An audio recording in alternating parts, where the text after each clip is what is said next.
Habitants de Lussac, je suis heureux qu'ils soient venus. Et puis, je suis très heureux aussi de voir des anciens de Lussac et puis des voisins, parce que ici, il y a du monde qui arrive de départements. Il y a des frontières, mais on arrive à les passer quand même. Alors, Lussac, on dit, c'est 510 habitants. 500 habitants, c'est une église qui a été rénovée. Ce sont des liens forts avec l'Alsace, la Lorraine, qui ont été accueillis d'ailleurs en 1940. Et puis c'est un village qui était à... Oui, il y a 4 routes ici.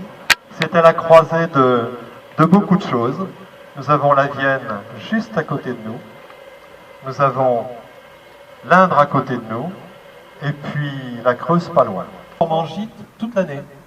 C'est-à-dire que ceux qui veulent venir peuvent loger. Il y a une cuisine, il y a tout pour cette exposition. Alors, je voudrais en profiter, mais vous savez, je saute souvent d'un truc à l'autre, mais il y a des choses que je n'ai pas le droit d'oublier. Et vous avez pu voir des personnes qui ont des foulards jaunes et qui ont des petites... qui s'appellent l'exposition Fordant. Eh bien, toutes ces personnes, que ce soit des bourdons ou des abeilles, parce que je les appelle comme ça ici, ce sont elles et eux qui ont rénové complètement cette bâtisse. Quand je parle de rénover, ils ont travaillé sur les éclairages, ils ont travaillé sur la peinture, ils ont travaillé sur beaucoup de choses, l'intérieur, mais aussi le parc derrière. Et toutes ces abeilles travaillent aujourd'hui, c'est elles qui ont préparé, qui aident pour l'exposition, c'est elles qui vont vous présenter le buffet tout à l'heure, et là pour un maire qui a payé que la peinture, je peux vous assurer, c'est le grand bonheur. Et peut-être qu'à ce moment-là, on pourrait les applaudir.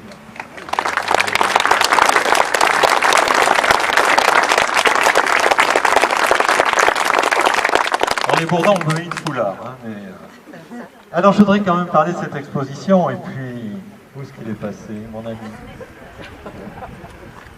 Mon ami Fordant. Alors Fordant, il est né à Troyes. Il avait des parents, et je sais qu'il y en a ici aussi, d'origine lorraine et alsacienne.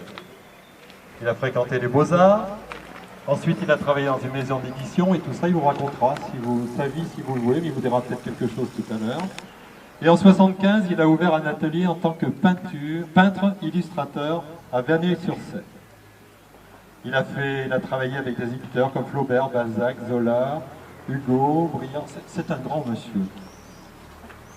En 1964, il a découvert le Limousin. Ça a été sa perte. Le jour où il a découvert le Limousin, il était perdu, il était accroché.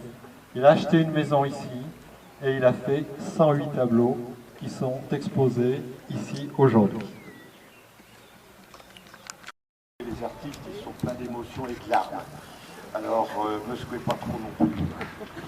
Mais c'est vrai que je suis complètement scotché par toutes ces personnes qui sont là. Je ne m'attendais vraiment pas, en revenant ici après 50 ans, à trouver autant de sympathie pour venir voir l'étoile et mon travail. Alors, ça ne sera pas plus long. Mais je vous dis un grand merci et je vous embrasse. Merci, tu restes là. Ce petit trésor pour toi. Et puis bien sûr, une femme en lui offre toujours le tout.